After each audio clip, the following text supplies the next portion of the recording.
हिवरेतर्फे नारेगाव या ठिकाणी बोरमळा आहे. बोरमळ्यामध्ये आमचे नाना दिनकर कृष्णाजी बोर यांच्या बंगल्याच्या आवारातून बिबट्या येऊन कुत्र्यावर हल्ला करून ते कुत्रं घेऊन चालत असताना या ठिकाणी उडी मारताना कुत्रं हुकाला अडकलं आणि बिबट्याने इथून पळ काढला. सकाळी 5:30 वाजता ही घटना घडली. तरी वन विभागाला, प्रशासनाला आमची विनंती आहे, आजच्या आज या ठिकाणी पिंजरा लावण्यात यावा, अन्यथा खूप मोठा अनर्थ या ठिकाणी घडू शकतो. हे कुत्रं साधारण 30,000 रुपयाचं आहे नाही, परंतु माणसांवर हल्ला झाला, माणसं त्या ठिकाणी मृत्यू झाला. अनेक आपण बातम्या पाहतो, त्या बातम्या पाहत असताना जे वाघाने केलेला हल्ला माणसांवर झाला तर खूप मोठा अनर्थ होणार आहे. तरी वन विभागाला विनंती आहे, आजच्या आज या ठिकाणी पिंजरा लावण्यात यावा. येऊन पाहून आणि वन विभागाची लोक या ठिकाणी येऊन गेले, पाहून गेलेत.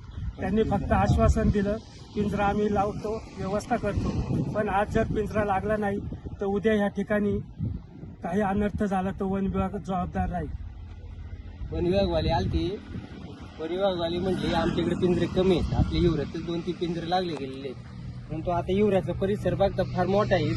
हिवऱ्याचा परिसर म्हणजे एवढ्या मोठ्या गावात 2 पिंजऱ्यांनी काय होणार आहे? आज या आमच्या गावामध्ये जवळजवळ आहे ना 60-70 बिबट्या असतील या 2-3 पिंजऱ्यांमध्ये. आणि बिबट्याला पण पिंजरा माहीत झालेला आहे, बिबट्या जात सुद्धा नाही पिंजऱ्यामध्ये. आता बक्षेट होत्यात कोंबड्या, आता कोंबड्या सुद्धा यात थंडीमुळे मरून पाडत आहेत. अशी भयानक परिस्थिती आमच्या गावावर आलेली आहे.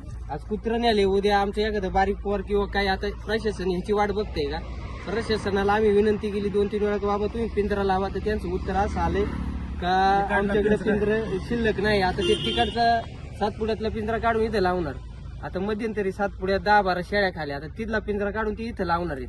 म्हणजे परत 7 फुट्यातला वाघ तो परत मोकट. म्हणजे अतिशय भयान परिस्थिती आज आपल्या तालुक्यात आलेली आहे. आणि कुत्र्याची सुद्धा भरपाई भेटणार नाही. त्यांना म्हणलं आता या कुत्र्याचं काय, कुत्रा आता आहे ना 10-12 हजाराला पिल्लू घेतले, त्याला महिन्याला 2-3 हजार खर्च आहे.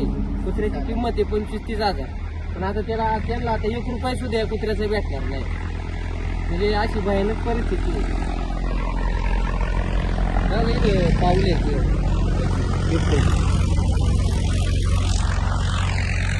इथं पावले, इथं पावले.